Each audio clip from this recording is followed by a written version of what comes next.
But what's good, everybody? It's your boy HD, and I'm back, man. Hang on, look, I'm really back. I'm back with the gunshots, man. Episode 53 of the Techtual Talk podcast, where we talk about everything tech careers, tech life, tech college, tech news, you name it, man. And if you're rocking with us right now on YouTube, go ahead, hit the like button. It helps us out. And if you're enjoying it, make sure you subscribe and share it out to all your friends who need to hear this. Um, Today's episode is going to be about. I get a lot of people always ask me like, "Hey, do I need to go to school to do cybersecurity?" And short answer is no, and also the answer could be a yes. So if you want to skip past this right now, that's going to be my answer. But what I'm going to do is I'm going to briefly talk about a little bit about my undergrad experience and doing CIS, and then I'm going to talk about why I'm biased and why I actually prefer the way that getting your master's is set up versus a bachelor's, right? All right, so let's really get into it, man. The year is 2010, and I've applied to, I don't think I even applied to that many schools. We'll skip past like kind of the backstory of I initially went to school because I wanted to be an architect. And we know how that ended out. Within the first quarter, I ended up switching to computer information systems. All right, boom. Let's start right here. School, people always ask me, like, hey, if I could do it over, what would I do? And I always say, I don't know.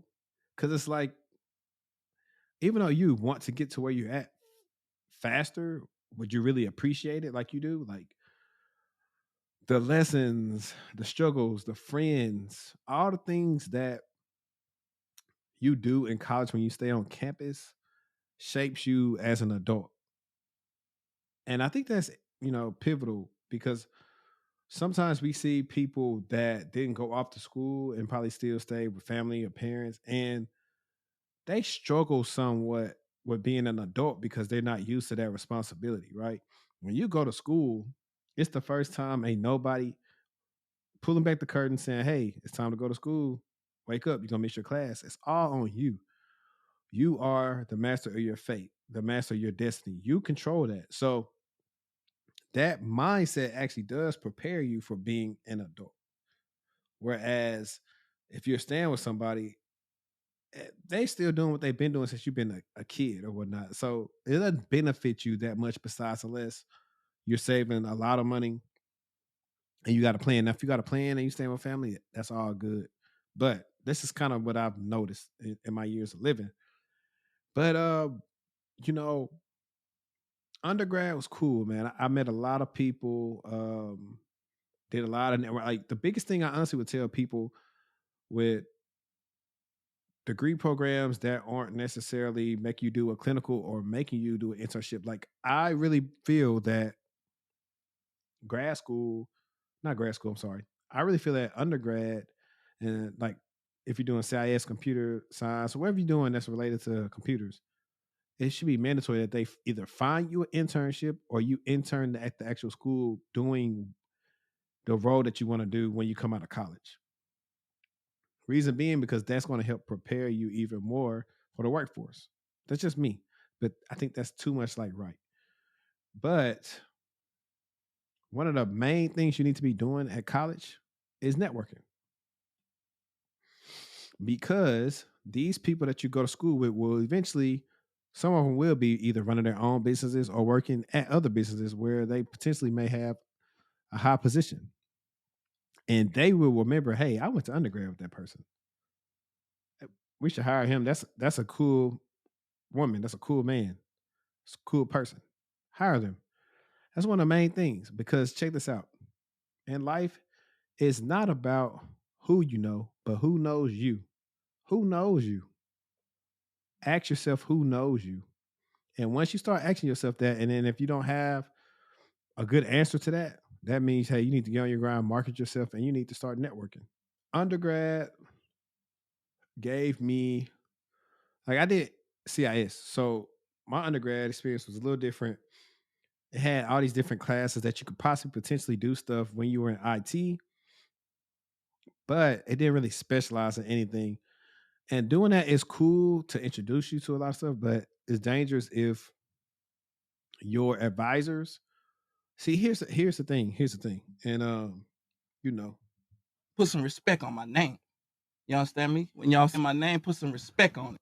like this is just dawned on me. Like your advisors at school are really just to help you. Hey, you need to take this prerequisite or this class to get in this and that or whatever, or take this off so they can put you in the classes. But they don't advise your career. Now, most schools have a career center, but these people work in general for most careers that people will be doing at the school. They don't specialize in what you may want to do, which can end up hurting you and make you feel like you wasted time being an undergrad. Because I went to the career fair, I got my resumes done. They looked at my resume and stuff like that, but it wasn't that helpful. The interviews I was getting was for like I think Sherwin Williams one time, and I forgot who else. But then again, maybe, and it's just me, maybe I didn't take advantage of the career center like I should have. So if you are a freshman right now going into school, I kind of made this for like freshmen, like, or you're thinking about going to school, take advantage of all your resources, your career centers, resume class, interview prep, networking, anything that they have that you don't know, that you don't have, that you can't go to anybody in your immediate family or extended family for, utilize that. Because I know I was a mess when it came to interviews. Also, there were some things that I didn't like that the interviewers asked me that are pretty stupid that I hope they're not asking people anymore. But needless to say, it is what it is. I took the classes.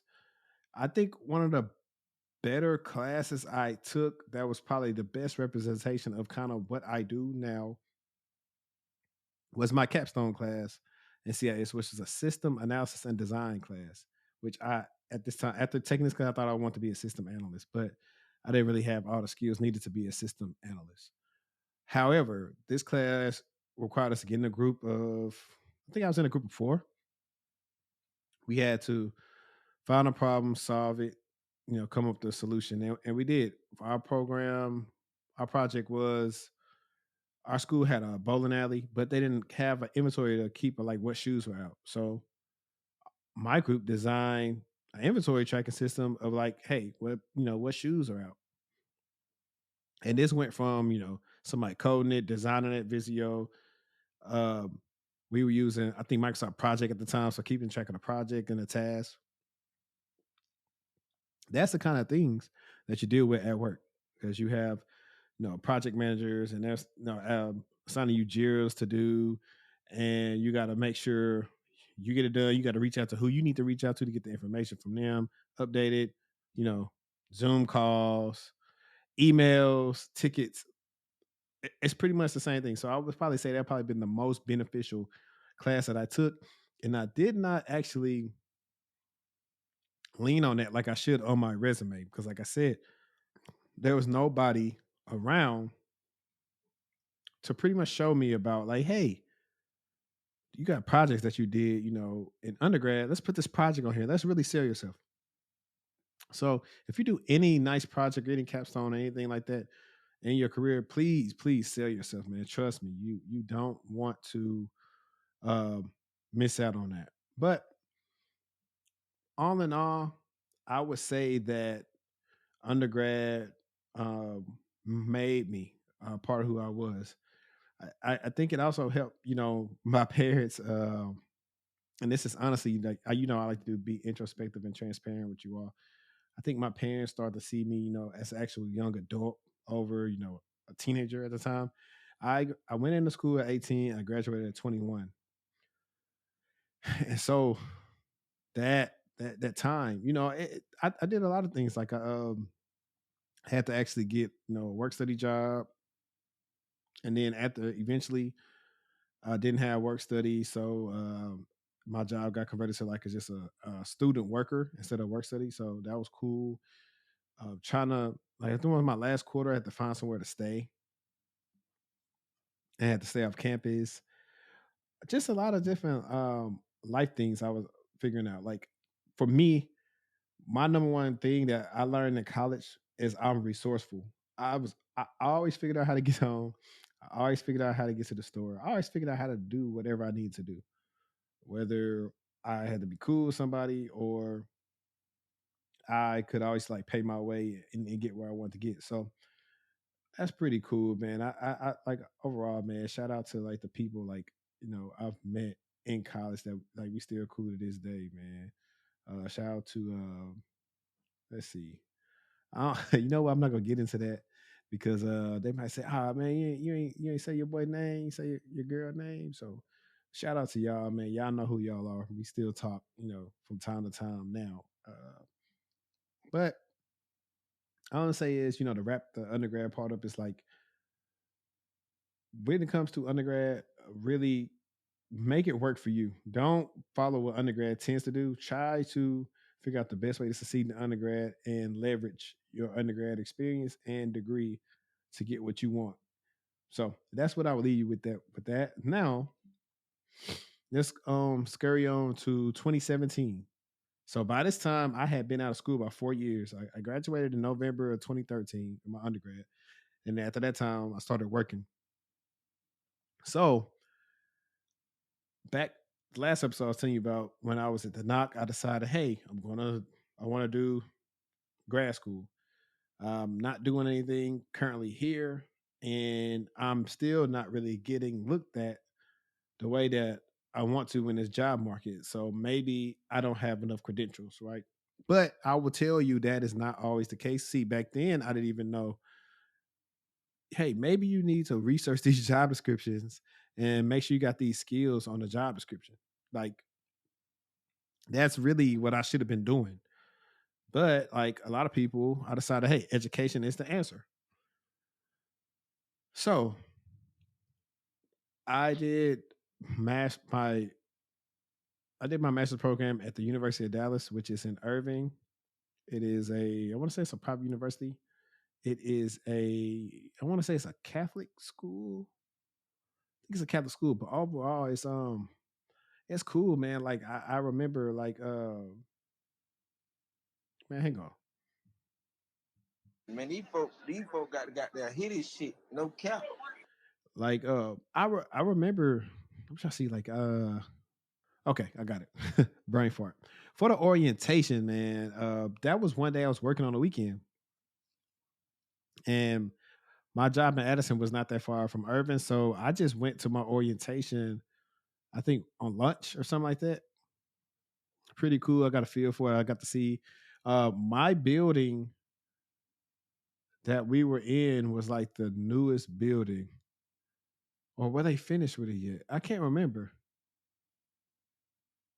I can't remember, but I think my building was like one of the newest business, the business building. It was pretty nice.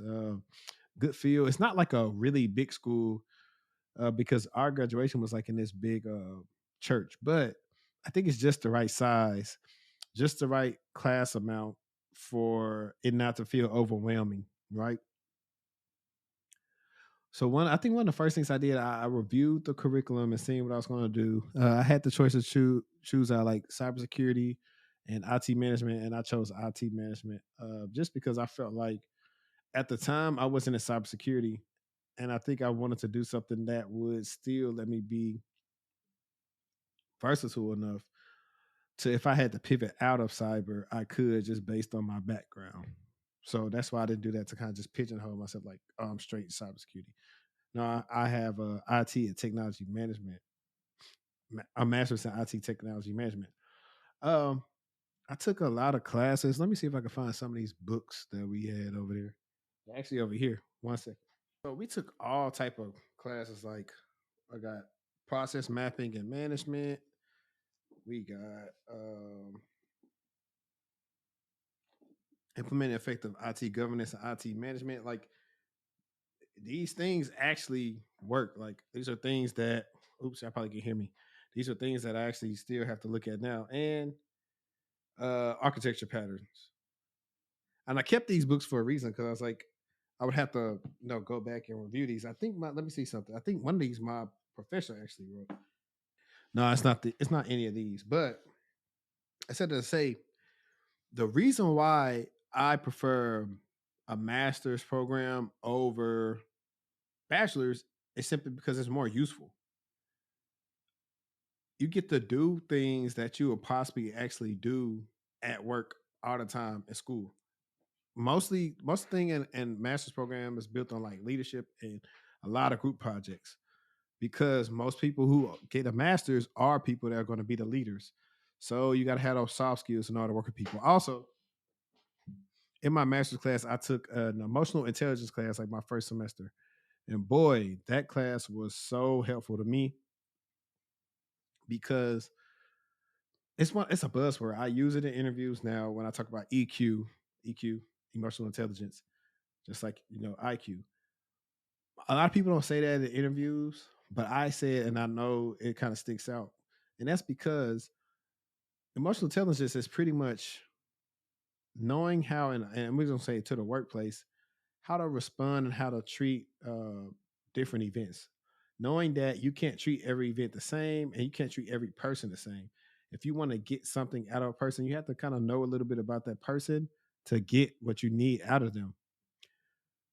Like typical phrases like if your manager is typically always saying, you did a bad job today, you did not do good, you did not do good. If a manager is constantly coming up to telling a person that every time they got to talk to them, they're not doing good, not going to be good on that person's psyche. However, if that manager is saying, hey, you are more effective when you do this, least effective when you do that, they're able to see what they're good at and then what they struggle with, and they have actionable things to work on. That's effective communicating. That's emotional intelligence. Sorry, but I had to just go ahead and throw that out there. Now, um, I think that also with grad schools, like classes were only like 2 days a week. Most of them were evening classes. Now, some of them were online, or you had the choice to pick online. I think towards the end of my tenure there, but I didn't mind driving because I would have to leave work early and go there. And I don't know. I'm gonna probably touch on this just slightly, and then it's maybe its own episode again, just based on the economy and how things are going. I did this episode like 2 years ago, and I probably want to redo it about like getting laid off. I actually got laid off from the sock job while I was finishing up my master's. So the con was I was laid off. The pro was that I had like way more time to focus on my work. Um, but I didn't mind like the drive. Like I met some cool people in that role too. And the professors, most of the professors I had were people that had did the things they're teaching about. When it came to, well, you know what? Even in undergrad, I would say most of my professors did what they taught about. It was kind of different. Like in my business class, like I think one of my first business classes, that professor actually ran a couple of businesses locally, so he knew how to. He was a businessman. So you know what? I would say that like some professors have never did what they're teaching you about. But in my case, I had plenty of professors that had actually did it, which made it easier to listen to them, giving us stories about whatever. And the person that was over the program and who was the hardest teacher I had was Professor Conger. She was tough, but she was fair. You came in, did your work, listened to her, and try to, not I want to say try really hard, like just got a grade. Like she graded hard, but we got out there. But I mean, that's the thing, most times, and you also hear this too when people say this, is like when it comes to job interviews or something, right? The job interview most of the time is 10 times harder than what you do on a day to day. And it's kind of just like to make sure you prepare for if some bad happens comes your way. So I would say that's similar to what she did for us when it came to grading our projects and everything else. Like I remember like we had to do, and it's cool. So check this out, right? One of my, and I wonder if I could pull it up. Was it process mapping? I can't remember what class it was, but we had to. come up with this project, right? And one of the first things you got to do was a SOW, and SOW stands for statement of work. Now, that was really my first time hearing of a statement of work. If I fast forward that around, I think a little bit after, I think I still was technically at McAfee at the time, but then I got laid off. But then I started when I went to Optiv, I started hearing them in the talks about the statement of work that they're providing for the clients and where like had they left it to where it could be negotiable if they want another service, it could be added, but it has to be talked about. So think about that. Like right then, I didn't really know what I was doing, but it helped out. And this was, I'm not gonna lie, this was hard too because that particular class was over the summer. I had a lot going on that summer of 2017 with my grandfather, and me and the other person was trying to make it work with our work, and we're just emailing each other back and forth and saying, "Hey, I can't do this. I can't do this." Like this was kind of like real life for what you go through at working with a coworker. Sometimes you just say, "Man, I got this going on. I can't really do it right now. What I'm doing is," but at the end of the day, it got to get done, and it got done.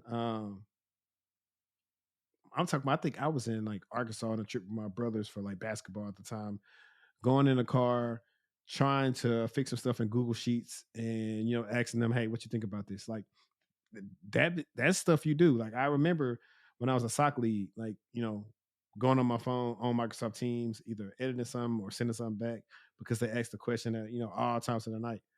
That's what it's like. You got to do that. So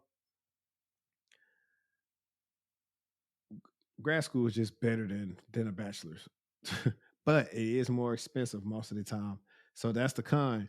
So I tend to tell people, hey, if you're gonna do grad school or bachelor's, whatever, try to have a job first that does tuition reimbursement. But sometimes there's a caveat. If they reimburse you, sometimes they say, hey, you got to stay here X amount of years just because, if not, or you got to give us the money back. So just watch out for that. But if where you're gonna give you a big enough jump, you could probably just pay them back and go on about your way. But sticking right back on grad school, briefly, the grad school was like that next layer. I had already had the help desk experience, knock experience, a sock experience. Finishing grad school kind of took me up a notch. When when I started that role in 2018 at Optiv, I think that took me up a notch. I came in prepared and ready and sharp already because I had been already doing a lot of documentation, processes, improvements, enterprise architecture, learning how to get people to agree with the changes you want to make. So I had been doing that already in school. So I just took it from there and actually made it practical in real life. And that's what you got to do with your teaching, whether you're taking an online course or whatever. Make it practical in your real life and your actual job. Hopefully, it's related to what you're doing at your job, and I think you'll fare better. And I think that's what propelled me at that job. And I'm gonna do an episode on um how it was like when I went back to finally got my sock job after the layoff, and what motivated me and how did I go that way and how did I ascend so fast. Like we'll talk about that. We will. But like I said, I owe a lot of that to grad school, to Irvin. I was in Irvin this past weekend with my guy Kenneth Ellington. Y'all seen him on the show before. If you're interested in needing, some stuff and want to learn about Splunk and SOAR, check him out. He has a class, Ellington Cyber Academy. I mean, a course. I'm sorry, a cohort, and it's really good. So nothing but good reviews from it. So check him out. But yeah, man, I drive through like a couple of times. I went back to Irvin. It always makes me think about it. Like, I hate that I'm such a reminiscent person, but it always makes me happy to think about like a happy time or when I've actually gone through that grind and then where I'm at now. And now I'm at another spot where I go back going through the grind and get to the new spot. It's a circle. You can never get too complacent. You can never get too comfortable when it comes to your cybersecurity journey because if not, you'll get left behind. The stuff of last year to 2, 3 years ago isn't the same anymore. You got to keep on learning. You got to know about automation. Now you got to know how to script. Now you got to know how to write different rules. Now you got to learn about cloud services. Now you got to learn about all these different things, these monsters and API. Like you got to learn a lot of different things. So for the people that do talk a lot about, I'm finna break in. It depends on what role you're doing. If you're doing something especially security related, man, it's listen, man. I don't even want to talk, man. Look. These people that's writing these descriptions, they don't even know like what they writing because the stuff that's on there, you don't even end up doing that work. Like no cap. And this is like going up to high levels. Like it's just a mess, man. But you know, appreciate y'all for rocking with me. Um, I got some stuff in the works for real. I've been super busy, so I'm gonna try to get this out as soon as possible to y'all, man. Because if it wasn't for y'all, I wouldn't be growing. This is just really been introspective episode. I didn't want to bore y'all. If it's anything that I missed in this episode, let me know in the comments, or not necessarily missed, but something that you have a question about. Let me know in this episode. And my bad, I got away from the mic a couple of times in this episode. Man, it's I try to stay in front of it or right by it, so it's picking me up a lot, and I'm doing horrible at it. Also, I'm trying this a different connection with this mic. I used to have like the XLR plug-in, but this time it's got a USB C. So I'm gonna see if I like the sound a little bit better like this. If not, because sometimes it doesn't seem like it's loud enough. Sometimes when I'm doing an XLR, and I've noticed that when I've been editing. So I'm just dedicated to trying to give y'all better quality. But like I said, whether you're going to bachelor's or whether you're going to grad school, make the best decision for you, the one that, financially feasible for you and your family, because you do have to pay these loans back. And tuition, for whatever reason, is not going down. So just be smart about it. Like I said, you don't have to do either one. But if you like to, it can be beneficial for you. I'll put it like this. If you have, let's say it's two applicants and y'all both got the same amount of experience and same amount of skills. However, one has a master's and a bachelor's and you don't. 9 times out of 10, unless this company can afford that person, they're going to go with the person with a little bit more education behind them. And that's because y'all were equal, except the education outweighed you. So that's something you have to look at sometimes when you are looking to try to move up, unless your skills are just top notch and you really know how to do the stuff. That could be something that swings the pendulum in somebody else's favor just because of the education that they have over you. So that's all. Appreciate y'all, man. Hey, like I always say, let's stay textual. It's your boy HD, and I'm out.